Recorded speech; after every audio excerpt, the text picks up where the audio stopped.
Hello, good evening, everybody. Mark your presenting.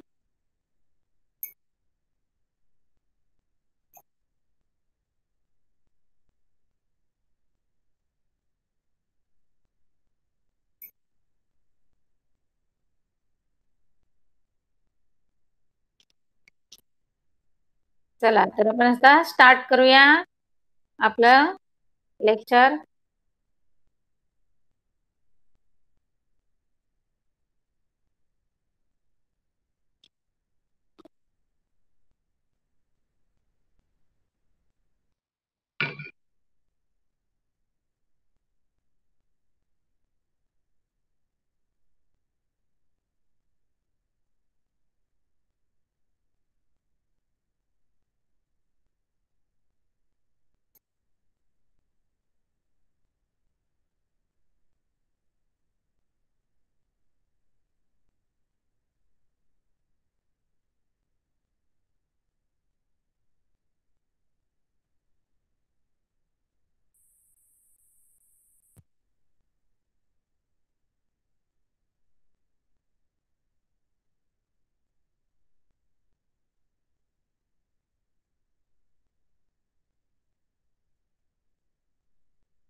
आपलं lesson चालू होता सेल बायोलॉजी अँड बायोटेक्नॉलॉजी. बराचसा भाग आपण कव्हर केलेला आहे आणि आता सुट्टीनंतर बऱ्याच स्कूलनी ऑनलाईन तुमच्या एक्झाम ठेवलेल्या आहेत. तर मला असं वाटतं बऱ्याच जणांचं प्रिपरेशन चालू असेल, काही जणांचं झालेलं पण असणार आहे. आणि ज्यांच्या ज्यांच्या परीक्षा आहेत त्यांना सगळ्यांना माझ्याकडनं बेस्ट ऑफ लक. सगळ्यांनी म्हणजे खूप छान अभ्यास केला असेल तर खूप छान पेपर पण द्यायचे आहेत आणि हा तुमचा एक फर्स्ट एक्सपिरियन्स मिळणार आहे की स्कूल मधनं मला असं वाटतं तुमची फर्स्ट अशी मोठी सेमिस्टर टाईप एक्झाम होणार आहे. त्यामुळे प्रत्येकाने असं ऑनेस्टली पेपर लिहायचे आहेत आणि स्वतःला टेस्ट करायचं आहे की आपल्याला आता किती येतंय, आपण किती लिहू शकतो आणि आपल्याला अजून किती इम्प्रुव्हमेंट करावं लागणार आहे. समजलं? आपल्या तर होतच असतात पण आता स्कूल मधनं होते तेव्हा तुम्ही जरा जास्त केअरफुल राहायचंय. कळलं सगळ्यांना? हा, तर आता आपण स्टार्ट करूया आपलं. मला असं वाटतं आपण इथे आलो होतो इंडस्ट्रियल प्रोडक्ट्स वाईट बायोटेक्नॉलॉजी, कारण हे थेरपट म्हणजे जे क्लोनिंग होतं याच्यावर मी तुम्हाला थोडंसं एक्सप्लेनेशन दिलं होतं, मला चांगलं आठवतंय. हा, तर आता आपला असणार आहे आजचा टॉपिक आहे इंडस्ट्रियल प्रोडक्ट्स आणि त्याचाच आहे वाईट बायोटेक्नॉलॉजी. आता वाईट बायोटेक्नॉलॉजी का म्हटलंय हे पहिल्यांदा समजून घ्या की जे आता म्हणजे दुधापासूनचे वगैरे जे पदार्थ असतात की नाही ते कसे बनवले जातात किंवा त्याचं प्रोडक्शन घेत असताना म्हणजे इंडस्ट्रियल प्रोडक्ट मध्ये जेव्हा मिल्कचं प्रोडक्शन घेतलं जातं तर ते वाढवण्यासाठी त्यांनी काय टेक्नॉलॉजी कशी यूज केली आहे, काय प्रयत्न केलेत आणि प्रोडक्शन क्वालिटी आणि क्वांटिटी कशी मेंटेन केली आहे त्या संबंधीचं तुम्हाला आता एक्सप्लेनेशन आहे. बघा, various industrial chemicals can be produce through less expensive process. आता काय सांगितलं की इंडस्ट्री म्हटलं की आपल्याला माहितीये की त्याच्यामध्ये सगळं केमिकल्स यूज केले जातात आणि जे काही प्रोडक्शन आपल्याला मिळतं ते सगळं आपलं केमिकल प्रोडक्शन असतं. पण त्याच्यामध्ये कमीत कमी खर्च करून जास्तीत जास्त क्वालिटी आणि क्वांटिटी आपल्याला मेंटेन कशी करता येईल याच्याकडे त्यांनी जास्त लक्ष केलंय. आणि हे कशाच्या आधारावर ते सांगतायत की तिथे त्यांनी बायोटेक्नॉलॉजी यूज केलेली आहे. समजतंय? आता त्याचं एक एक्झाम्पल तुम्हाला दिलेलं आहे बघा. Alcohol production from sugar molasses with the help of ट्रान्झॅस्टिक इस्ट. आपल्याला माहिती आहे की अल्कोहोल हे तुमचं म्हणजे साखरेच्या जे साखर कारखान्यात जी मळी राहते की नाही त्याच्यापासूनच तयार केलं जातं. पण पूर्वी काय करायचे की जेव्हा बायोटेक्नॉलॉजी यूज केली जात नव्हती तेव्हा ते काय करायचे की केमिकल यूज करायचे आणि मग त्या केमिकल थ्रू ते अल्कोहोलचं प्रोडक्शन घ्यायचे. पण जसं त्यांना समजलं की हे जे काही शुगर मेलासिस आहे त्याच्यामध्ये जर आपण बॅक्टेरिया सोडल्या आणि त्यांच्यामधनं जर मोठ्या प्रमाणामध्ये आपण जर असं हे डिकम्पोजिशन वगैरे काही घडून आणलं, फर्मेंटेशन घडून आणलं तर मोठ्या प्रमाणामध्ये आपल्याला ते अल्कोहोलचं प्रोडक्शन मिळू शकतं आणि ते पण असं ऑर्गॅनिक टाईप मिळू शकतं. मग त्याच्यासाठी त्यांनी काय केलेलं आहे की टेक्नॉलॉजी थ्रू ट्रान्झिस्टिक ईस्ट नावाचे मायक्रोब्स आहेत ते यूज केलेले आहेत आणि त्याचं अल्कोहोलचं प्रोडक्शन वाढवलेलं आहे. आता फिफ्थ वन तुम्हाला काय दिलेलं आहे बघा, एन्व्हायरमेंट अँड बायोटेक्नॉलॉजी. आता सगळ्यात महत्वाचं की बायोटेक्नॉलॉजी आणि एन्व्हायरमेंट कसं त्यांनी एकमेकांशी संबंध कोरिलेशन केलेला आहे आणि एन्व्हायरमेंट आपलं इम्प्रूव्ह करण्याचा किंवा पोल्युशन विरहित करण्याचा त्यांनी कसा प्रयत्न केलाय तो बघायचा आहे. It has become possible to solve the environment related various problems with the help of biotechnology. म्हणजेच आपण आता जेव्हा पोल्युशन तुम्ही बघता तर आपल्याला विदाऊट पोल्युशन जर राहायचं असेल आणि एन्व्हायरमेंट डिस्टर्ब करायचं नसेल तर आपण बायोटेक्नॉलॉजीचा यूज कशा प्रकारे करू शकतो हे त्यांनी सांगितलंय. आता बघा, microbial techniques are already in use for the treatment of sewage and solid waste. आता अगदी लास्ट म्हणजे तुमचं मी जे ग्रीन टुवर्ड्स ग्रीन एनर्जी या लेसन पासून मी तुम्हाला शिकवत आले की मायक्रोब्स कसे यूज केले जातात आणि त्याचा आपल्या डेव्हलपमेंटसाठी कसा यूज केला जातो.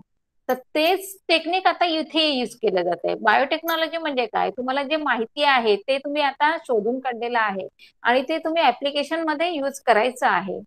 तर त्याच्यात काय सांगितलंय बघा, आता सेवेज ट्रीटमेंट आणि सॉलिड वेस्ट हे आपल्यासाठी असतं. मग त्याच्यावर जर ट्रीटमेंट केली तर ट्रीटमेंट करण्यासाठी तुम्ही मायक्रोबचा कसा यूज करू शकता ते त्याने सांगितलंय. Sewage is rich in organic matter. आता सेवेज मध्ये म्हणाल तर तुम्ही जर सगळ्याच बाबतीत विचार केला तर अगदी त्याच्यामध्ये म्हणजे प्लांट्सचा, अॅनिमलचा म्हणजे गायी, गुरं, शेळ्या, मेंढ्या जे काय आहेत त्यांचं पण तुमचा सेवेज असणार आहे. प्लांट्स मधनं असणाऱ्या फांद्या, झाडं पडतात, पालापाचोळा असतो, हे पण एक सेवेजच टाईप आहे की नाही. म्हणजेच ऑर्गॅनिक बरंचसं त्याच्यामध्ये मटेरियल आहे आणि जर त्या ऑर्गॅनिक मटेरियलला आपण मायक्रोब यूज केले तर त्यांचं जे डिकम्पोजिशन प्रोसेस आहे ती फास्ट होईल आणि जो स्लर्ज आपल्याला म्हणतो आपण की जो अगदी गाळ थोडासाच राहील शिल्लक, म्हणजे जास्तीत जास्त आपण काय करणार आहोत त्याचा रियूज करू शकणार आहोत with the help of biotechnology. If such a sewage is released in natural water bodies like rivers, the organic matter is gets oxidized with the help of dissolved oxygen. बघा, सेवेज वर जर आपण कोणत्याही प्रकारची प्रक्रिया केली नाही आणि जसंच्या तसं त्याला जर फ्लो होऊन दिलं तर ते कुठे जाऊन मिळणार आहे, रिव्हर्सला. आणि ऑफकोर्स तुम्हाला मी सांगितलेलं की रिव्हर्स म्हणजे तुमचं हे स्वीट वॉटर असणार आहे, म्हणजे थोडक्यात सॉल्टी वॉटर सोडून बाकीचं वॉटर असणार आहे. मग त्याच्यामध्ये तुमच्या ऑफकोर्स ऑर्गॅनिक बॉडीज असणार आहेत ना, म्हणजे थोडक्यात मायक्रो ऑर्गॅनिझम असणार आहेत, त्याच्यानंतर ॲक्वेटिक ॲनिमल्स असणार आहेत, ॲक्वेटिक प्लांट्स असणार आहेत आणि ते सगळे जे आहेत की जे डिझॉल्व ऑक्सिजनवर आपला ग्रोथ करत असतात, डेव्हलपमेंट करत असतात. पण जर हे अशा प्रकारचं सेवेज जर त्या वॉटर बॉडीमध्ये गेलं तर तिथे जे डिझॉल्व्ह झालेलं ऑक्सिजन आहे ते त्या प्लांट्सला न मिळता कुठे जाणार आहे, ऑक्सिडेशन प्रोसेसला यूज केलं जाणार आहे. समजतंय? कारण जे सेवेज मध्ये काही जे मटेरियल आहे त्याच्याशी त्यांचं ऑक्सिडायझेशन होणार आहे आणि ऑक्सिडेशन साठी तो डिझॉल्व्ह ऑक्सिजन यूज केला जाणार आहे आणि ऑफकोर्स त्याचा इफेक्ट कोणावर होणार आहे, तर जे ॲक्वेटिक प्लांट्स आणि अॅनिमल्स असतात त्यांना तो मिळणार नाही, म्हणजे त्यांचा इनसफिशियंट क्वांटिटीमध्ये मिळेल, म्हणजेच त्यांच्या ग्रोथवर त्याचा पहिला इफेक्ट होणार आहे. क्लिअर झालं सगळ्यांना? Due to this level of the dissolve oxygen in water is decreases. Of course जर तो अशा प्रकारे ऑक्सिडाइज मध्ये जर त्या प्रोसेसमध्ये यूज केला गेला तर ऑफकोर्स त्या अॅनिमल्स पर्यंत मिळण्यासाठी त्याची क्वांटिटी लेस झालेली असणार आहे, adversely affecting the aquatic life. As the remedy on this sewage should be released into the rivers only after oxidation with the help of microbial technique. बघा, म्हणजेच आता सेवेज तर आपल्याला वॉटर बॉडीज मध्ये सोडावंच लागणार आहे कारण त्याचा आपण कुठे स्टोअर करू शकत नाही. ते जसं वॉटर बॉडी मधनं म्हणजे रिव्हर मधनं सी किंवा ओशन पर्यंत जाऊन मिळत असतं आणि त्याचा आपण ड्रेनेज या प्रकारे करत असतो.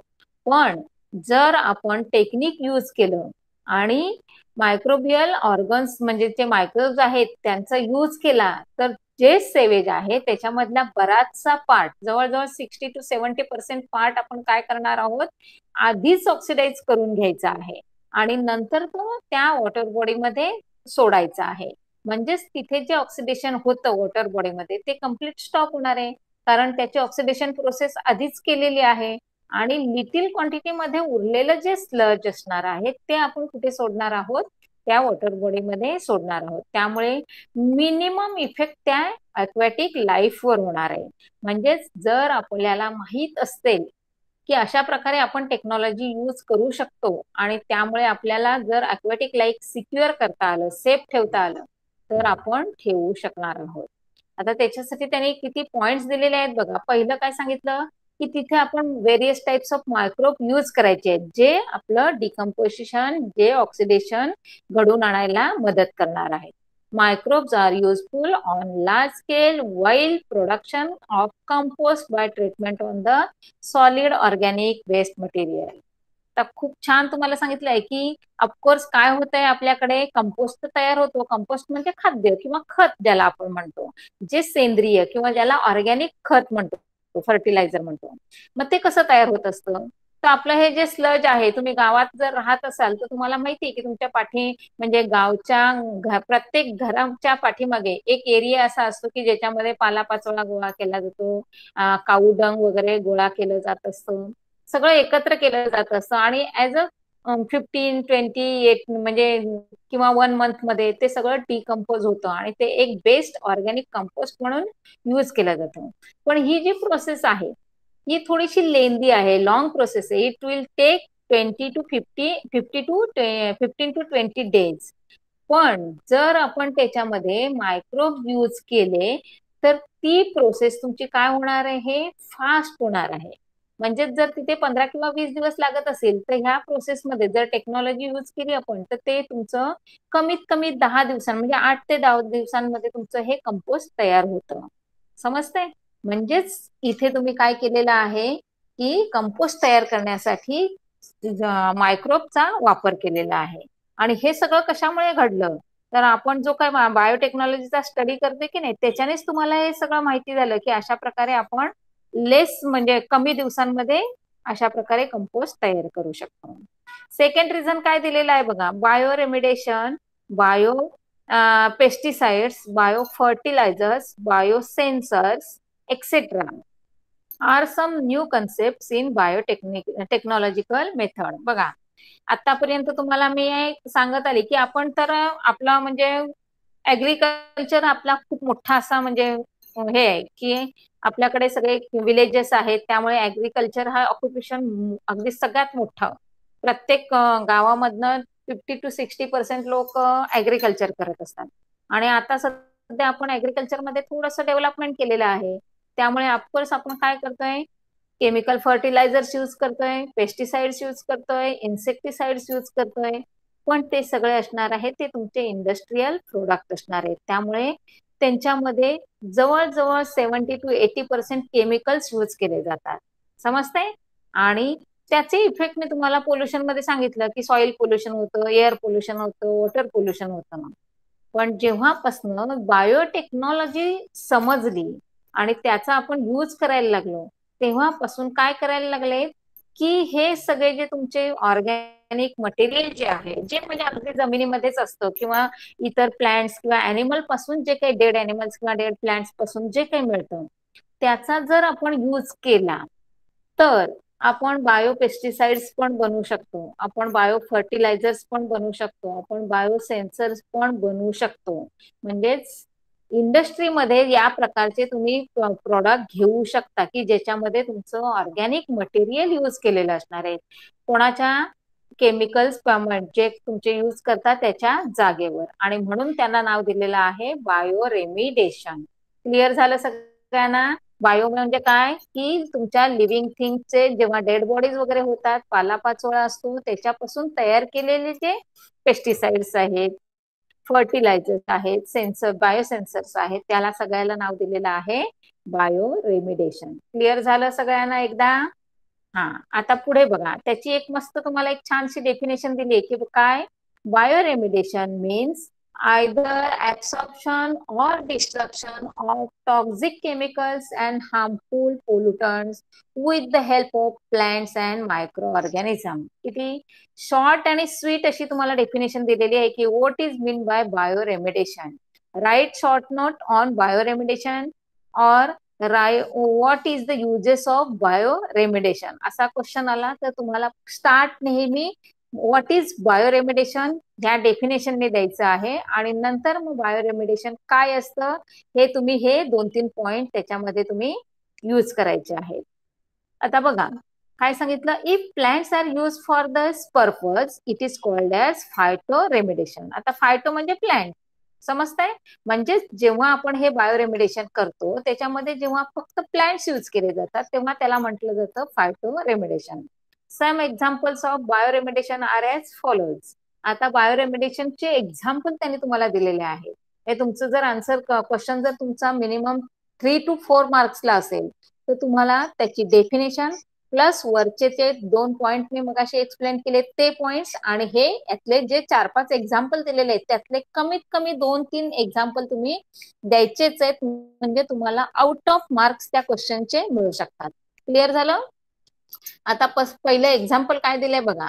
The pseudomonas bacteria are useful for cleaning the hydrocarbon and oil pollutants from the soil and water. बघा अगदी मायक्रोबचं जसं आपण लेसन शिकत आलो 7व्या लेसन मध्ये पण आपण शिकलेलो आहोत तर त्याच सिडोमोनास बॅक्टेरियांचा यूज सांगितलाय की जेव्हा आपण बायोरेमेडी म्हणतो तेव्हा त्या रेमेडीमध्ये आपण काय यूज करणार आहोत, various types of microbe use करणार आहोत आणि त्यातला पहिला तुमचा बॅक्टेरिया आहे त्याचं नाव आहे सिडोमोनास बॅक्टेरिया. आता हा सिडोमोनास बॅक्टेरिया कशासाठी यूज केला जातो तर हायड्रोकार्बन आहे. हायड्रोकार्बन म्हणजे काय, कार्बन आणि हायड्रोजन यांचं कॉम्बिनेशन असणारं मटेरियल आणि ते ईच अँड एव्हरी पार्ट मध्ये तुमचं हायड्रोकार्बन असतं. समजलं? मग आता हायड्रोकार्बनचं जे बॉन्डिंग आहे ते डिस्ट्रॉय करण्यासाठी तुमचे सिडोमोनास बॅक्टेरिया यूज केले जातात.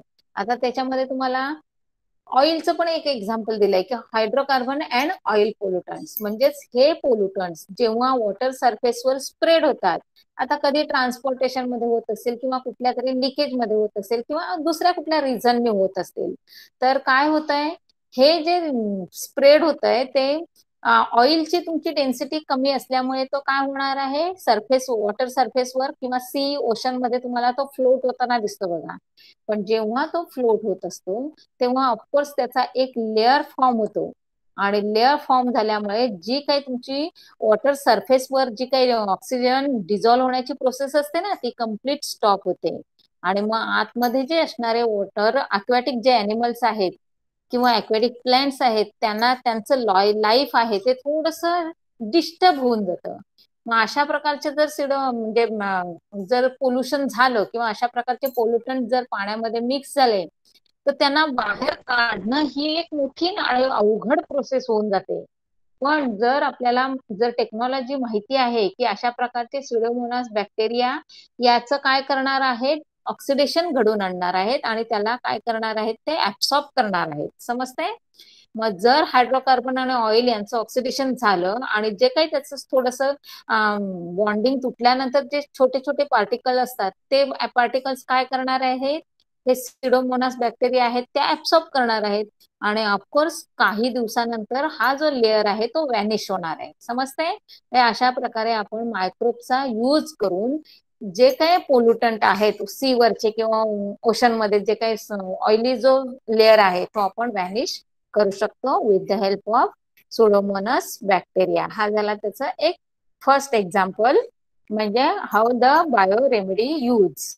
दुसरं एक्झाम्पल काय सांगितलेलं आहे, the fern Pteris vittata can absorb the arsenic from the soil. आता तुम्हाला माहिती आहे की आपल्या सॉइल मध्ये खूप मिनरल्स आहेत म्हणजे जवळजवळ 14 मिनरल्स आपल्याला युजफुल आहेत आणि 14 मधले जवळजवळ 10 ते 12 मला असं वाटतं सगळे आपल्याला सॉइल मधनच मिळत असतात.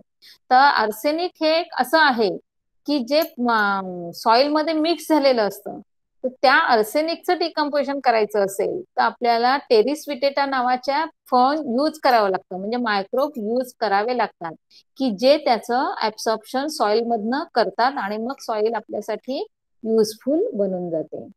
तिसरं एक्झाम्पल काय दिलेलं आहे बघा, genetically modified variety of Indian mustard can absorb selenium from the soil.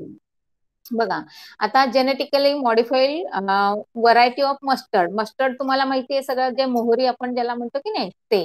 आता त्याच्यामध्ये आपण बघितलं, आपण हायब्रिड बनवत असतो, तसं ते जेनेटिकली मॉडिफाईड केलेलं आहे. आणि ते प्लांट जे आहे किंवा ते मस्टर्ड जे आहे ते काय करतं, सॉइल मधलं सेलेनियम अब्सॉर्ब करत असतं. आता तुम्ही खूप डीप स्टडी केला तर तुम्हाला लक्षात येईल की सॉइल मधलं अर्सेनिक ऍब्सॉर्ब करण्याचं काम कोण करतं, टेरिस विटेटा नावाचे मायक्रोब्स करत असतात. आणि मस्टर्ड प्लांट काय करत असतं, सेलेनियम जे सॉइल मध्ये आहे ते ऍब्सॉर्ब करण्याचं काम करत असतं. त्यामुळे स्टडी करताना एकदम डीप स्टडी करा. नुसता वरचेवर वाचलात की सॉइल मधलं हे ऍब्सॉर्ब करण्याचं आर्सेनिक असे असे ऍब्सॉर्ब करतात, सेलेनियम हे ऍब्सॉर्ब करताय, तर तुमचं कन्फ्युजन राहील. त्यामुळे लक्षात ठेवायचंय, टेरिस विटेटा ऍब्सॉर्ब द आर्सेनिक. त्यानंतर mustard Indian mustard absorb the selenium. आणि आता थर्ड तुम्हाला एक्झाम्पल दिलेलं आहे बघा, sunflower can absorb the uranium and arsenic. Sunflower हे पण एक प्लांट आहे, आपली वनस्पती आहे. ते काय करतं, तर युरेनियम आणि आर्सेनिक ऍब्सॉर्ब करतं. आता बऱ्याच वेळेला तुम्हाला हे सगळं म्हणजे जर तुमचा स्टडी असेल किंवा तुम्ही एक्स्ट्रा काहीतरी जनरल नॉलेज वाचत असाल बुक्स, तर तुम्हाला हे नेहमीच बघायला मिळतं की जिथे न्यूक्लिअर प्लांट्स वगैरे असतात की नाही, तिथे नेहमी हे सनफ्लावरची शेती केली जाते किंवा तिथे ऍग्रिकल्चर मध्ये हा सनफ्लावर म्हणून खूप मोठ्या प्रमाणात त्याची लागवड करतात. का, तर त्या एरियामध्ये बऱ्याच मोठ्या प्रमाणामध्ये असे युरेनियम सारखे जे रेज आहेत ना, ते हवेमध्ये मिक्स झालेले असतात आणि त्याला ऍब्सॉर्ब करण्याचं काम हे सनफ्लावर प्लांट करत असतात. त्यामुळे मोठ्या प्रमाणामध्ये तिथलं जे पोल्युशन आहे ते अवॉइड करण्यासाठी सनफ्लावरचं काय केलं जातं, प्लांटेशन केलं जात असतं. क्लिअर झालं सगळ्यांना? पुढे बघा, the bacterium Deinococcus radiodurans is highly radiation resident organism. बघा, आता नाव बॅक्टेरियम डायनोकोकस ड्युरॉन काय करतंय, ते रेडिएशन म्हणजे रेडिएशनला अपोज करत असतं. It has been genetically modified and use to absorb the radiation from radio active debris. जिथे जिथे आपण न्यूक्लिअर पॉवर प्लांट बघितला, तिथे आपण युरेनियमचा यूज बघितला कसा होतो. आणि त्याच्यानंतर तुम्ही त्याच्यापासून व्हेरियसचे म्हणजे 3 तुमचे न्यूट्रॉन्स कसे तयार होतात आणि प्रत्येक वेळेला त्यांचं 3-3च्या लिमिटनी ते कसं वाढत जातं. मग हे सगळं जर होत असेल तर त्याच्यावर कंट्रोल करणं कुठेतरी गरजेचं आहे. आणि मग ते बायोटेक्नॉलॉजीने शोधून काढलं की अशा प्रकारच्या मायक्रोबचा जर आपण यूज केला, अशा प्रकारच्या जर बॅक्टेरिया आपण यूज केल्या, तर वी कॅन कंट्रोल इट. समजलं? पुढे बघा, लास्ट काय दिलेला पॉइंट आहे, ग्रासेस लाईक अल्फाल्फा, clover and rye are use in phyto remediation. बघा, आता फायटो रेमेडिएशन मी तुम्हाला मगाशीच सांगितलं की जे प्लांट रेमेडिएशन आहे, पण त्या प्लांट रेमेडिएशन साठी किंवा एक ग्रास आहेत, बऱ्याच वेळेला ते ग्रास असे डोंगरावर, जंगलावर किंवा शेतामध्ये पण लावले जातात. का, तर ते फायटो रेमेडी म्हणून यूज केले जात असतात. मग त्यामध्ये येणारे ग्रासची नाव काय आहेत, तर पहिला आहे अल्फाल्फा, दुसरा आहे क्लोवर आणि तिसरा आहे रेई. क्लिअर झालं सगळ्यांना? ही ग्रासचे अशा प्रकारचे ग्रास वाढवले जातात जेणेकरून ते फायटो रेमेडिएशनचं एक मोठं काम करत असतात. त्याच्यानंतरचं आहे फूड टेक्नॉलॉजी. आता आपण सगळं बायोटेक्नॉलॉजी जे बघतोय ते आपण रिसेंटली यूज करतोय, पण जर तुम्ही फूड टेक्नॉलॉजी बघितलं तर त्याच्यामध्ये आपण खूप वर्षांपासून बायोटेक्नॉलॉजी यूज करतोय. आता त्याच्यामध्ये तुम्हाला एक एक्झाम्पल दिलेलं आहे बघा, food items like bread, cheese, wine, beer, yoghurt, vinegar are produce with the help of micro organism. आता हे तर सगळे केव्हापासूनच आपण यूज करतोय, अगदी आपल्या आहारातले हे महत्वाचे घटक झालेत, ब्रेड आणि चीज वगैरे, योगर्ट, आणि आता रिसेंटली आपण विनेगर वगैरे यूज करत असतो. थोडक्यात सांगायचं आहे की फूडच्या बाबतीत बायोटेक्नॉलॉजी आपण खूप वर्षांपासून यूज करतोय, कारण आपल्याला ईस्ट कुठे वापरायचा, म्हणजे फर्मेंटेशन प्रोसेस फास्ट होण्यासाठी किंवा लवकर घडून येण्यासाठी आपण काय कुठले मायक्रोब यूज करू शकतो, हे सगळं आपण टेक्नॉलॉजी थ्रूच माहिती करून घेतलेलं आहे. These food items are probably the oldest one produced with the help of biotechnology. बघा, सगळ्यात पहिला टेक्नॉलॉजीचा यूज आपण कुठे केला असेल तर फूड म्हणजे आपल्या फूड फूड क्वांटिटीमध्ये, आणि त्याच्यामध्ये आपण क्वालिटी आणि क्वांटिटी नेहमीच मेंटेन केली आहे. म्हणजे जेव्हा बायोटेक्नॉलॉजी यूज केली जाते किंवा जेव्हा त्या टेक्नॉलॉजीचा यूज करून एखादं इल्ड आपण घेतलं जातं, तेव्हा त्या इल्ड मध्ये तुमच्या दोन मेन प्रोसेस असतात की त्याला क्वालिटी पण असली पाहिजे आणि त्याची क्वांटिटी पण मेंटेन राहिली पाहिजे. क्लिअर झालं सगळ्यांना? आता पुढचं आहे डीएनए फिंगरप्रिंट. आता डीएनए फिंगरप्रिंट मध्ये काय आहे बघा, अगदीच तुम्ही जर सीआयडी किंवा क्राईम पेट्रोल वगैरे यासारखे प्रोग्राम बघत असाल तर तुम्हाला फिंगरप्रिंट डीएनए हे शब्द माहिती झालेले असतील. म्हणजे प्रत्येकाचं फिंगरप्रिंट आहे ते वेगळं असतं. इव्हन तुम्ही आता तुमचं आधार कार्ड काढायला गेलात तेव्हाही तुमचं फिंगरप्रिंट घेतलेत बघा. का? तर जो तुमचा आधार कार्डचा नंबर आहे तो नंबर शो करण्यासाठी तुमचे फिंगरप्रिंट खूप महत्वाचे आहेत, कारण आपले फिंगरप्रिंट कोणाशीही मॅच होत नसतात. सेम तुमचं डीएनए, की आपले स्वतःचं डीएनए एक स्पेशल असतं की ते कोणाशीही मॅच होत नाही. मग त्याच्यावरनं काय केलं जातं, म्हणजे त्याच्यामध्ये टेक्नॉलॉजी कशी यूज केली जाते बघा. DNA sequence of each person is unique. म्हणजे काय आहे, डीएनए हा प्रत्येक म्हणजे ईच अँड एव्हरी पर्सन साठी युनिक असणार आहे, कोणाशीही तो मॅच होत नाही. That of the fingerprints. Due to this identity of any person can be establish with the help of its available.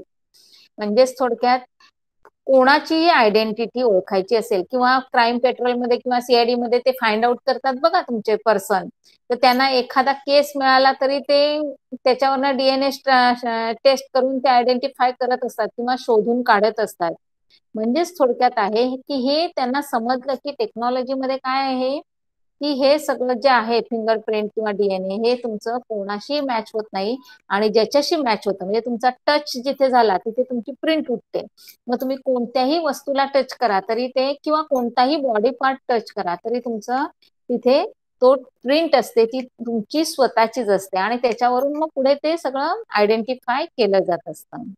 This is called as DNA fingerprinting. It is mainly useful in the forensic science. बघा दिलं की नाही त्यांनी, की mostly तुम्हाला काही शोधून काढायचं असेल तर तिथे तुमचं हे डीएनए फिंगरप्रिंट यूज केलं जातं.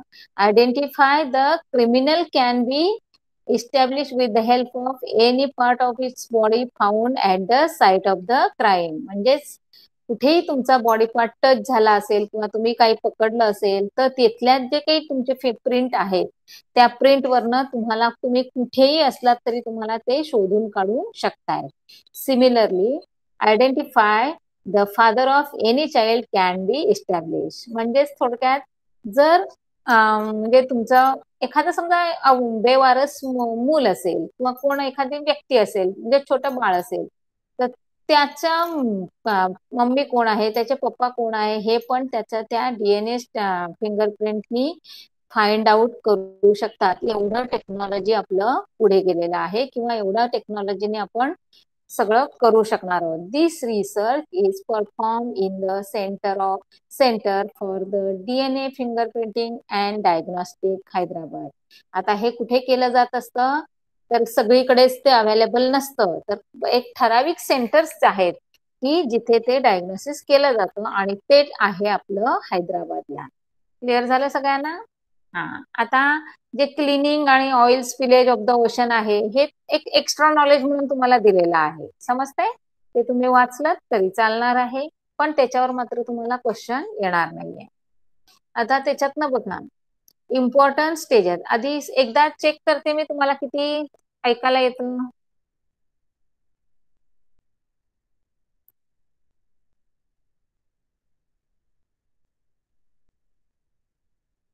डाऊट आहे कोणाला? No doubt? सगळं समजतंय? No problem? Okay okay. Can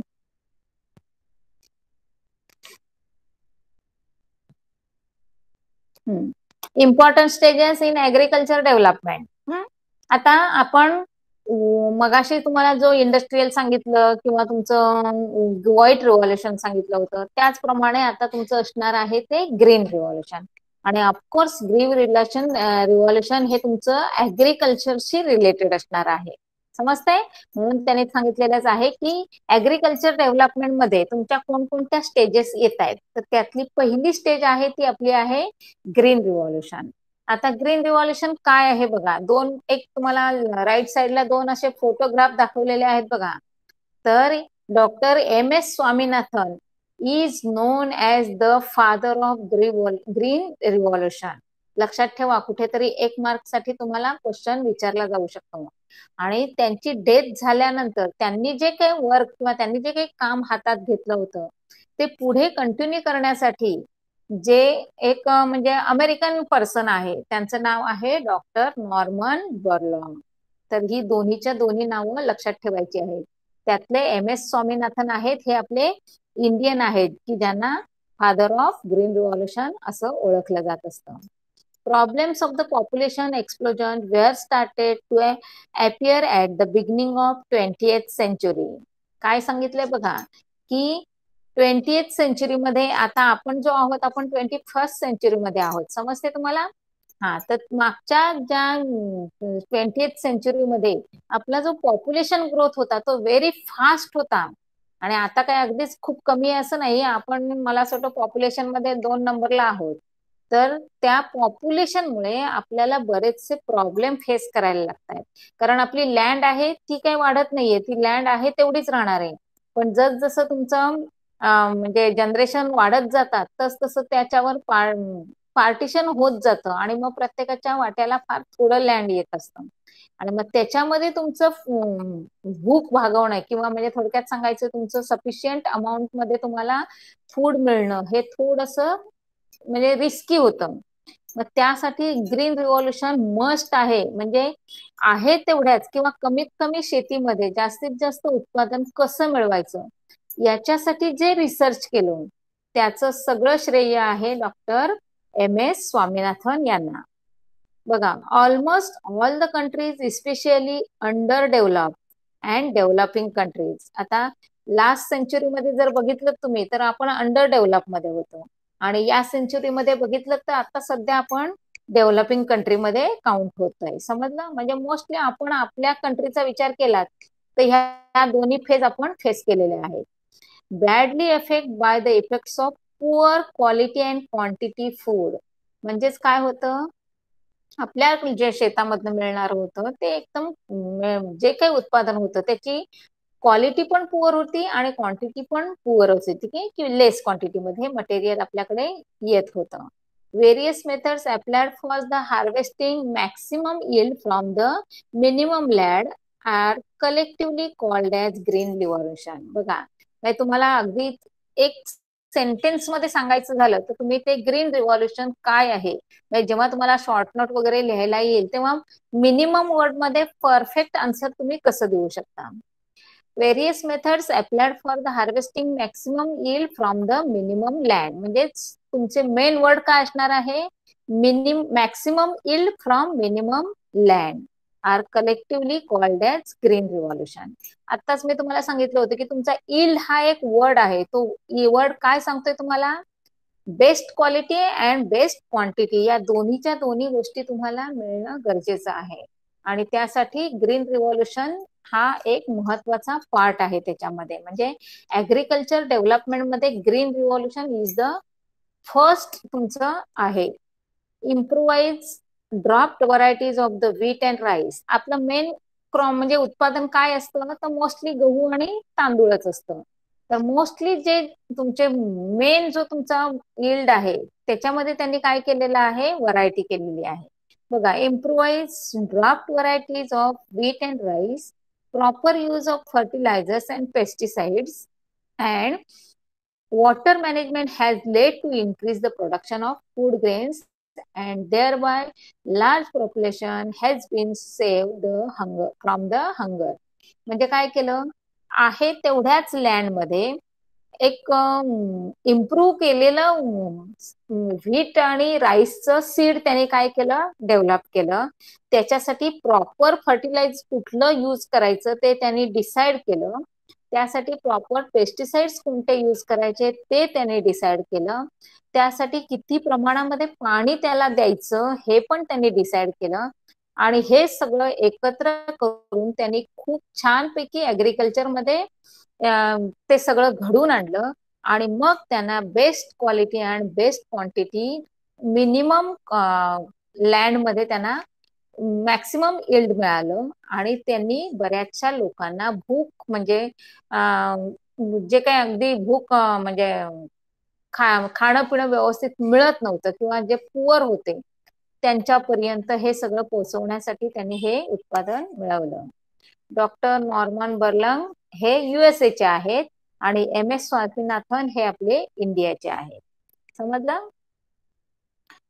Various research institute and laboratories are engaged in development of new variety of various crops. आता ऑफकोर्स एकदा का व्हेरायटी म्हणजे आपलं टेक्नॉलॉजी सक्सेस झाली की आपण काय करतो, त्याच्या तिथेच थांबत नसतो. आपण काय करत असतो, त्याच्यामध्ये पण आपण अजून डेव्हलपमेंट काय करता येते का, अजून रिसर्च काय करता येतो का, अजून काय त्याच्यामध्ये आपण व्हरायटी आणू शकतो का, याच्यावर नेहमीच संशोधन होत राहतं. त्यामुळे काय झालं, व्हेरियस रिसर्च इन्स्टिट्यूट असतात आणि लॅबोरेटरी असतात. त्यांनी काय केलं, आपलं काम ते डेव्हलपमेंटचं स्टार्ट केलं. आणि मग तिथे त्यांनी व्हरायटी ऑफ क्रॉप्स डेव्हलप केले. त्यातलं एक एक्झाम्पल दिलंय बघा तुम्हाला, इंडियन ऍग्रिकल्चर रिसर्च इन्स्टिट्यूट म्हणजेच शॉर्ट फॉर्म काय दिलेला आहे, IARI. कुठे आहे ते, न्यू दिल्लीला. आणि National Citrus Research Institute Nagpur म्हणजे ते नागपूरला आहे. And allied branches Indian Institute of Science and National Pomegranate Research Institute Solapur. असे आता हे तुम्हाला अगदीच म्हणजे एक्झाम्पल माहिती असावं किंवा खूप मोठ्या प्रमाणात फार जुने तुमचे रिसर्च सेंटर आहेत त्यांची नावं दिलीत. पण आता मात्र आपल्याकडे बरेचसे रिसर्च सेंटर असे तयार झालेले आहेत आणि त्यांनी बरेचसे म्हणजे व्हेरियस क्रॉप्सवर त्यांनी रिसर्च केलेला आहे, व्हेरियस प्लांट्सवर रिसर्च केलेला आहे. आणि मग ते पुढे आपल्याला मोठ्या प्रमाणामध्ये आपल्याला म्हणजे आता थोडक्यात सांगायचे, आपण पूर्ण वर्षभर सगळ्या प्रकारचे भाज्या फळं सगळं आपण मिळवतोय बघा. का तर because of use of various research centres and various biotechnology. समजलं सगळ्यांना? पुढे बघा, व्हाईट रिव्हॉल्युशन. आता ग्रीन रिव्हॉल्युशन हा तुमचा ऍग्रिकल्चरशी रिलेटेड झाला आणि व्हाईट रिव्हॉल्युशन आहे तोही ऍग्रिकल्चरशी आहे. पण तो ऍग्रिकल्चरला जोड असणारा तुमचा जो जे दुधाचं प्रोडक्शन वगैरे आपण घेऊ शकतो त्याच्याशी रिलेटेड आहेत. म्हणजे तुमचा काऊ अँड बफेलो जर तुमच्याकडे असतील आणि त्याचं जर तुम्ही म्हणजे त्यालाही फार्मिंगच म्हटलं जातं की ते ऑक्युपेशन करून त्याच्यापासून प्रोडक्ट घेतलं जातं. म्हणजे थोडक्यात सांगायचं आहे, डेअरी प्रोडक्ट किंवा त्याला म्हणायचं मिल्क प्रोडक्ट, त्याला म्हटलं जातं व्हाईट रिव्हॉल्युशन. आणि शेतीचं आहे त्याला म्हटलं जातं green revolution. However, those products were not sufficient to meet the need for far-flung regions. Dr. Verghese Kurin proved through the cooperative movement and used the biotechnology that dairy cannot be allowed, but it will be mainstream business. He put the cooperative dairy movement of Anand, Gujarat at all the time status. तुम्हाला Amul product माहिती आहेत ना सगळ्यांना? हा, मग त्या अमूल मधला A stand for आनंद.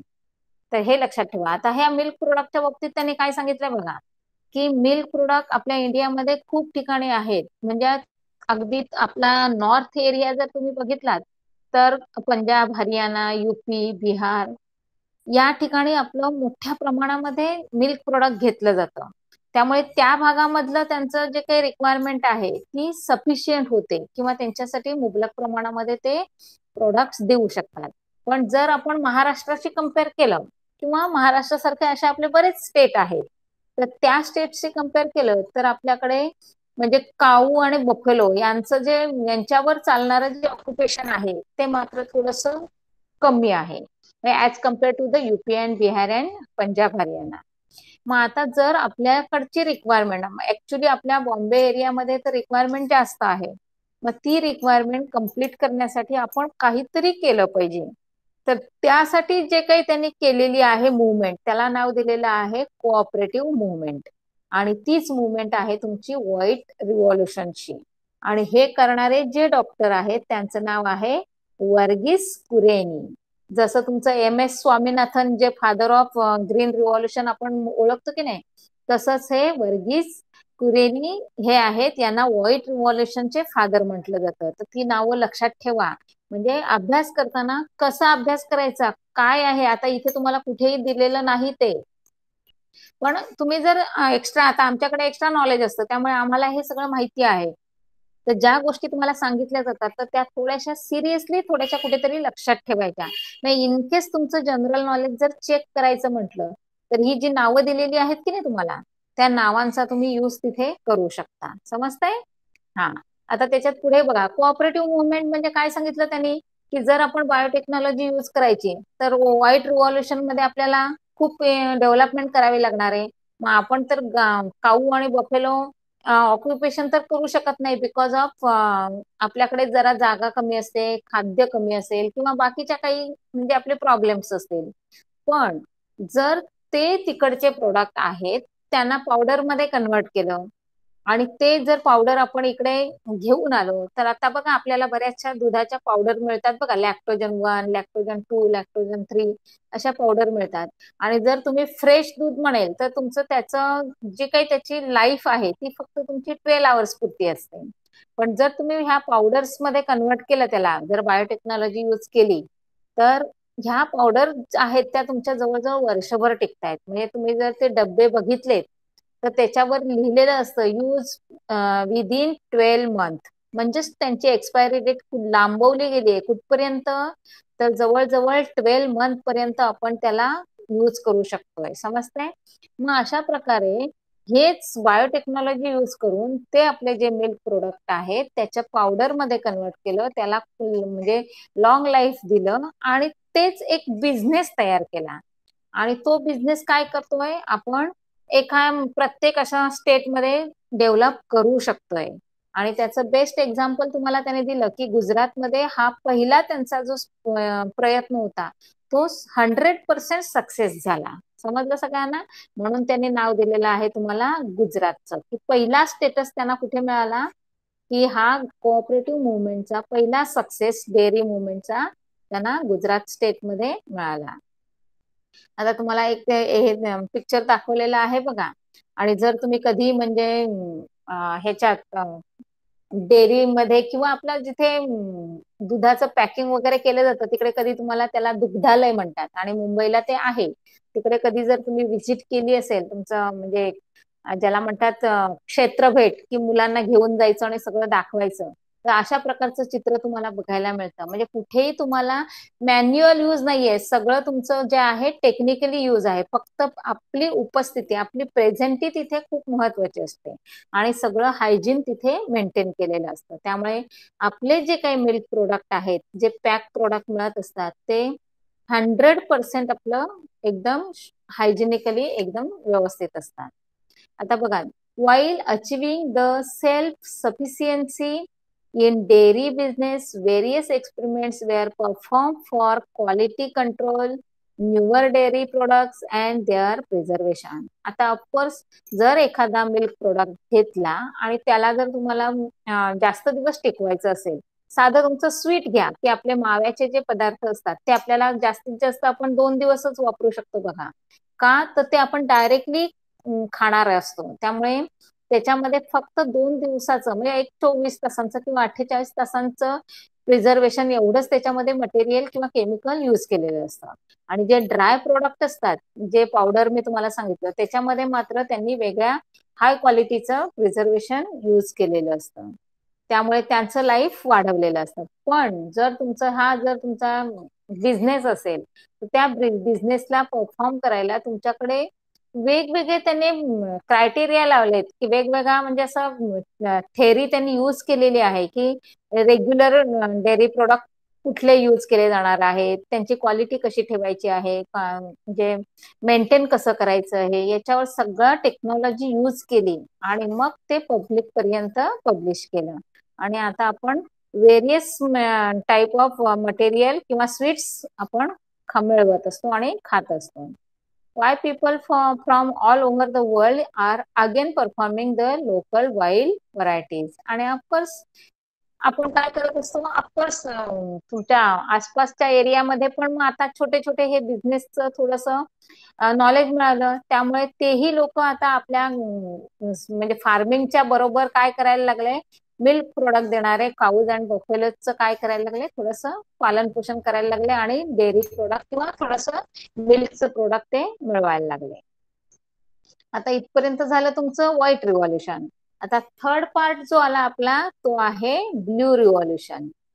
आता ब्ल्यू रिव्हॉल्युशन म्हणजे काय असणार आहे, ऑफकोर्स तुमचं जे फिशशी रिलेटेड आहे ते. आता लक्षात ठेवायचं, ग्रीन रिव्हॉल्युशन म्हटलं की तुमचं ऍग्रिकल्चर मधलं प्लांटशी रिलेटेड, व्हाईट रिव्हॉल्युशन म्हटलं की तुमचं मिल्कशी रिलेटेड, आणि ऑफकोर्स ब्ल्यू रिव्हॉल्युशन म्हटलं की ते फिशशी रिलेटेड म्हणजे अक्वॅटिक ऑर्गॅनिझमशी रिलेटेड असणार आहे. Production of various useful aquatic organisms with the help of water is called as the blue revolution. नेहमी लक्षात ठेवायचंय, कुठल्याही याच्यावर तुम्हाला आन्सर लिहिताना मेन त्याचा मिनिंग सांगणं खूप गरजेचं असतं, त्याची शॉर्ट डेफिनेशन सांगणं खूप गरजेचं असतं. त्यामुळे व्हॉट इज ब्ल्यू रिव्हॉल्युशन एका वाक्यात लगेच सांगून टाकायचं, production of various useful aquatic organisms with the help of water is called as blue revolution. From farm ponds and the fishes are very common in East Asian countries. आता तुम्ही जर म्हणजे कुठेतरी सहलीला वगैरे जात असाल तर बऱ्याच वेळेला आपण अशा याला व्हिजिट देतो बघा, म्हणजे तुम्हाला बघायला मिळतं की हल्ली मत्स्य शेती केली जाते. आपला मराठीतला वर्ड आहे की मत्स्य शेती, म्हणजे थोडक्यात सांगायचं शेती करायची म्हणजे ते काही लागवड करत नसतात, तर काय करतात, आपल्या शेतांमध्ये मोठे मोठे पॉन्ड तयार करतात किंवा तुमच्या गावामध्ये मोठे मोठे लेक असतात बघा, तिथे मोठ्या प्रमाणामध्ये फिशिंग म्हणजे हे केलं जातं, फिशरी केलं जातं. मग ते कसं केलं जातं, तर छोटे छोटे मासे असतात किंवा एग्ज असतात, त्यांना डेव्हलप केलं जातं. छोटे मासे त्याच्यामध्ये सोडले जातात, त्यांचा ग्रोथ होण्यासाठी त्यांना एक सफिशियंट अमाऊंट मध्ये फूड सप्लाय केलं जातं आणि त्यांना तिथे पाळलं जातं, म्हणजे त्या लेकमध्ये किंवा पॉन्डमध्ये किंवा तुमच्या त्या विहिरीमध्ये, आणि मग ते बाहेर मार्केटमध्ये मोठं झाल्यानंतर आणलं जातं. ती प्रोसेस आहे, त्याला म्हणायचं पिसी कल्चर. मग आता तो पिसी कल्चर वर्ड आहे काय आहे तो समजेल बघा तुम्हाला. Farm ponds and fishes are very common in East Asian countries. However, people are not only thinking of cultivating the fishes and streams but other aquatic plants and animals too.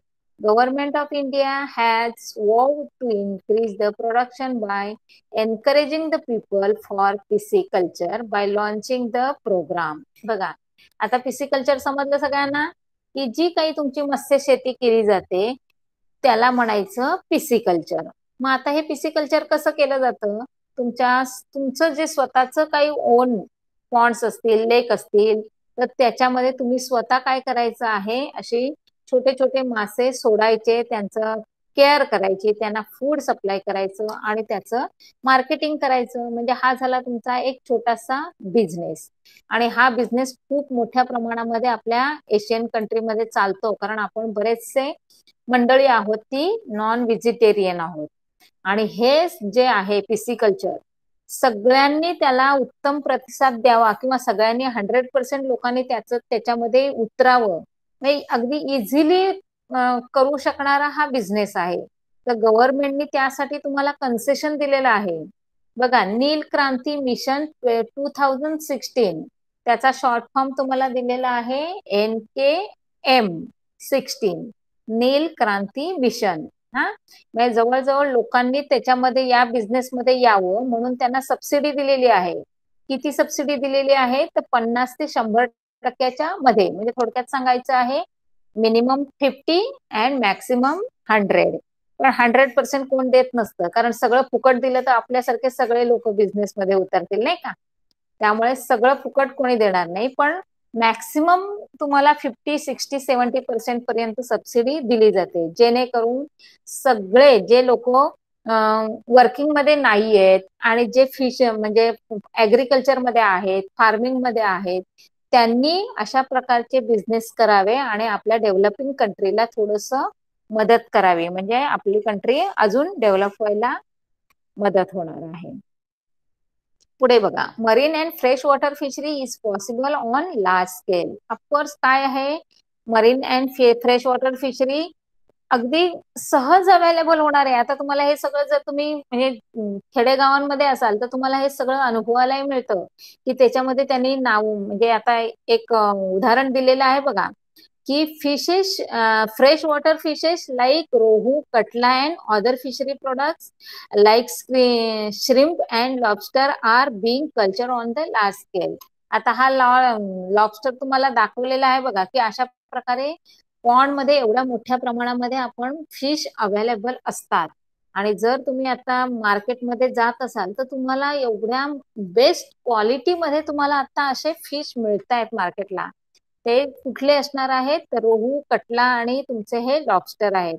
याची शेती केली जाते, म्हणजे लोक या बिझनेस मध्ये उतरलेत आणि of course त्याने काय केलेलं आहे, या ऑक्युपेशन मध्ये ते आता मास्टर झालेले आहेत आणि मग मार्केटमध्ये आपल्याला लॉट्स ऑफ क्वांटिटी मध्ये अशा प्रकारचा रोहू, कटला, लॉबस्टर, श्रिम्प हे सगळे फिशेस तुम्हाला अवेलेबल होत आहेत. आणि ऑफकोर्स मग अवेलेबल झाल्यानंतर मोठ्या प्रमाणामध्ये जर प्रोडक्ट मिळालं तर ऑफकोर्स त्याची प्राइस पण आपल्याला कमी द्यावी लागते, कारण त्याचं उत्पादन जास्त मिळतं. काय कुणाला प्रॉब्लेम आहे?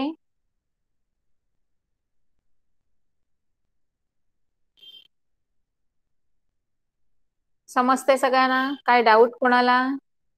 No doubt. Very good. एक अजून थोडासा एक टॉपिक आपण कंटिन्यू करूया. आता फर्टिलायझर, फर्टिलायझर मध्ये बरेचसे फर्टिलायझर्स तुमचे आहेत, त्याच्यातला आपण एक छोटासा टॉपिक बघूया. हा, two types of fertilisers are use in agriculture. Of course तुम्हाला सगळ्यांना माहिती असणार आहेत ऑर्गॅनिक आणि केमिकल फर्टिलायझर्स. हा बघा, one of those is organic manure and other is chemical fertiliser. water holding capacity of the soil improves with the soil conservation due to the use of manure. बघा, म्हणजे काय सांगितलं, एक तर तुम्हाला फर्टिलायझर्स याच्यावर शॉर्ट नोट येते. हा, तर पहिलं हे जे दिलेलं आहे 2-3 लाईन ह्या जशाच्या तशा तुम्ही लिहायच्या आहे की two types of fertilisers are use in agriculture. One is called as और one is known as organic manure and other is called as chemical fertilizer. आता त्याच्यातनं आपल्याला जे काही ऑर्गॅनिक मॅन्युअर आहे त्याची स्पेशालिटी, त्याची क्वालिटी काय आहे, त्याचं कॅरेक्टर काय आहे ते आपल्याला सांगायचं आहे. तर त्याची कॅरेक्टर आहे, पहिलं water holding capacity of the soil improve. म्हणजेच जेव्हा आपण हे ऑर्गॅनिक मॅन्युअर यूज करतो, ऑर्गॅनिक फर्टिलायझर यूज करतो, तेव्हा त्या सॉइलची वॉटर होल्डिंग कॅपॅसिटी तुमची काय होते, इम्प्रूव्ह होते. म्हणजे कमी पाणी दिलं तरी ते पाणी ते धरून ठेवतं, म्हणजे ड्राय होत नाही. त्यामुळे ऑफकोर्स माती ओली राहते आणि येणारं पीक असणार आहे ते तुम्हाला चांगलं मिळतं. दुसरं सांगितलंय, upper layer of the soil essential in agriculture is form due to the humus formation.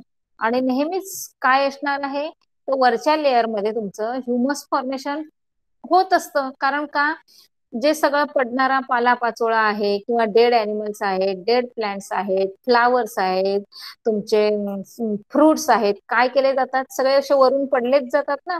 आणि सॉइल मध्ये जेव्हा ह्या सगळ्या वस्तू मिक्स होतात तेव्हा सॉइल मध्ये असणारे मायक्रोब्स त्याचं डिकम्पोजिशन करतायत. आणि ऑफकोर्स डिकम्पोजिशन झाल्यामुळे त्याची जी काही फर्टायलिटी आहे ती वाढणार आहे, बिकॉज ऑफ तिथे ह्युमस फॉर्मेशन होत असतं. आणि ह्युमस म्हणजे एक बेस्ट फर्टाईल आहे, फर्टिलायझर आहे. Various essential elements like nitrogen, phosphorus, potassium can be available to crop due to the earthworm and fungi. बघा, आता तुम्हाला अगदी लहान, मला असं वाटतं 8वीला वगैरे तुम्हाला शिकवलेलं असणार आहे की गांडूळ हा शेतकऱ्याचा मित्र आहे. हा, आणि त्याचं एक खूप छान असं रिझन पण तुम्हाला दिलेलं असणार आहे, का तर तो खाली राहत असतो आणि खाली वर जाण्या येण्याच्या प्रोसेसमध्ये तो काय करत असतो, आपली सॉइल हलवत असतो नेहमी, वर खाली करत असतो आणि ऑफकोर्स त्यामुळे काय होतंय, वरची जमीन खाली, खालची जमीन वर असं येऊन त्याचं फर्टायलिटी लेवल इक्वल केली जाते. बघा त्याच्यानंतर काय सांगितलं, earthworm and fungus in the soilless farming, that is hydroponics, liquid chemical fertilizers are used. However, there are more harmful effects of liberal use of chemical fertilizers. It includes decrease in fertility of the soil. आता जर आपण humus म्हणजे वापरत असेल किंवा तुम्ही म्हणजे तुमचं ऑर्गॅनिक मॅन्युअर वापरत असाल तर ऑफकोर्स आपली सॉइलची फर्टालिटी आहे ती एकतर मेंटेन राहते, इम्प्रूव्ह होते, येणारं तुमचं उत्पादन आहे ते बेस्ट क्वालिटी असणार आहे, न्यूट्रिशियस असणार आहे. पण जेव्हा आपण केमिकल फर्टिलायझर्स यूज करतो तेव्हा ऑफकोर्स काय होत आहे, कम्प्लीट अपोजिट तुम्हाला या म्हणजे ऑर्गॅनिक मॅन्युअरच्या अपोजिट तुम्हाला त्याचे कॅरेक्टर बघायला मिळतात की केमिकल फर्टिलायझर यूज केल्यावर त्याच्यामध्ये सॉल्टचं प्रमाण जास्त असणार आहे आणि ते सगळंच्या सगळं आपले प्लॅन्ट्स यूज करत नाही, त्यामुळे बराचसा जो त्याचा उरलेला भाग आहे तो त्या सॉइल मध्ये मिक्स होतो आणि सॉइलची ऍसिडिटी लेवल वाढली जाते, सॉल्टीनेस त्याचा वाढला जातो आणि ऑफकोर्स त्याची फर्टालिटी आहे ती काय होते, डिक्रीज व्हायला लागते. समजलं सगळ्यांना? म्हणजे केमिकल फर्टिलायझर्समुळे आपली सॉइलची जी क्वालिटी आहे ती डिक्रीज व्हायला लागते, म्हणजे थोडक्यात फर्टायलिटी त्याची डिक्रीज व्हायला लागते. आता त्याच्यानंतरच आहे त्याचबरोबर आपण जे इन्सेक्टिसाइड्स यूज करतो तेही आपल्यासाठी हार्मफुल असणार आहेत. मग ते कसे हार्मफुल असणार ते बघा. Through the natural immunity of the plant can prevent the infections. Use of insecticide is not under control. Irrespective of the natural friends of the farmers like frog and insectivorous birds, pesticides are used on large scale for the increase in yield. म्हणजे थोडक्यात काय, आपलं येणारं पीक आहे ते खराब होऊ नये, त्याच्यावर कोणत्याही प्रकारचं इन्फेक्शन होऊ नये म्हणून फार्मर्स लोक आता काय करतायत की केमिकल इन्सेक्टिसाइड्स यूज करतात आणि त्यामुळे ऑफकोर्स काय होत असतं, उत्पादन वाढतं पण त्याची क्वालिटी किंवा त्याचं न्यूट्रिशन हे चांगलं नसतं आणि त्याचे हार्मफुल इफेक्ट्स हे बाकीच्या गोष्टींवर होत असतात. मग बाकीचे कोण आहेत फ्रेंड्स जे शेतकऱ्यांचे मित्र म्हणून ओळखले जातात, की जे त्यांच्या शेतामध्ये असणारे फ्रॉग्स आहेत, काही बर्ड्स आहेत, यांच्यावर त्याचा इफेक्ट होत असतो. Pesticides are in the fact of type of Poisson's. बघा म्हणजेच जसे केमिकल फर्टिलायझर्स हे आपल्यासाठी हार्मफुल आहेत तसेच हे केमिकल पेस्टिसाइड्स आहेत हे पण न कळत हार्मफुल आहेत. का तर त्यांच्यामध्येही केमिकल मोस्ट क्वांटिटी म्हणजे अगदी 70-80% केमिकल्स यूज केले जात असतात, त्यामुळे ऑफकोर्स तेही पॉइझनस आहेत. This poison enter the food web through the water and food. आता तुम्हाला फूड चेन आणि फूड वेब असं खूप मोठा एक टॉपिकच झालेला आहे आपल्या एन्व्हायरमेंटमध्ये, त्यामुळे तुम्हाला हे सगळं आता कळत असेल की जर अशा प्रकारचं एन्व्हायरमेंट पोल्युशन होत असेल तर आपल्या फूड चेनवर आणि फूड वेबवर त्याचे किती इफेक्ट होत असतात आणि its biomagnification occurs. Various pesticides like DDT, malathion, chlorpyrifos etcetera have been prove to be dangerous. बघा आणि हे सगळं आता शोधून काढलंय की आपण जे डीडीटी वगैरे यूज करायचो हे किती हार्मफुल आहे, किती डेंजरस आहे. जर का आपल्या श्वासावाटे वगैरे आपल्या बॉडीमध्ये गेलं तर ते आपल्या लंग्सला सुद्धा त्रास देतं आणि मग अस्थमा सारखे जे काही आजार आहेत की नाही ते आपल्याला होतात, त्यामुळे हे आपल्यासाठी हार्मफुल आहेत. कुठेतरी आपलं यील्ड किंवा ऍग्रिकल्चर मध्ये ते यूज केलं जातं, पण जसं टेक्नॉलॉजीने फाइंड आउट केलं की ते हार्मफुल आहे तेव्हापासून त्यांच्यावर बॅन आणला आणि मग त्यांचा यूज आता आपण ऍग्रिकल्चर मध्ये खूपच कमी करतो किंवा करतच नाही. समजलं सगळ्यांना? तर आज आपण काय करायचं, इथपर्यंत थांबूया. ओके,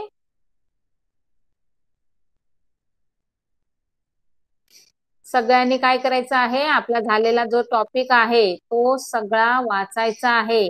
एकदा वाचायचा नाही तर दोनदा तीनदा वाचायचा आहे, तेव्हा तुम्हाला तो कळेल. ओके, ठीक आहे. कोणाचा नेटवर्क इश्यू आहे? ओके ओके रेश्मा, पुन्हा पुन्हा वाच, तुला कळेल ते. एकदम साधा सिंपल टॉपिक आहे आजचा आपला. ओके, चला तर आजचा होमवर्क काय असणार आहे तुम्हाला? मी शॉर्ट नोट सांगणार आहे सगळ्या फर्टिलायझर्स वर, ग्रीन रिव्हॉल्युशन वर, व्हाईट रिव्हॉल्युशन वर, आणि सगळ्यांनी लिहून मला त्या सेंड करायच्या आहेत हा आपल्या क्लासवर्क मध्ये. Okay, bye bye. आणि ज्यांच्या ज्यांच्या एक्झाम आहेत त्यांना सगळ्यांना all the best, best of luck.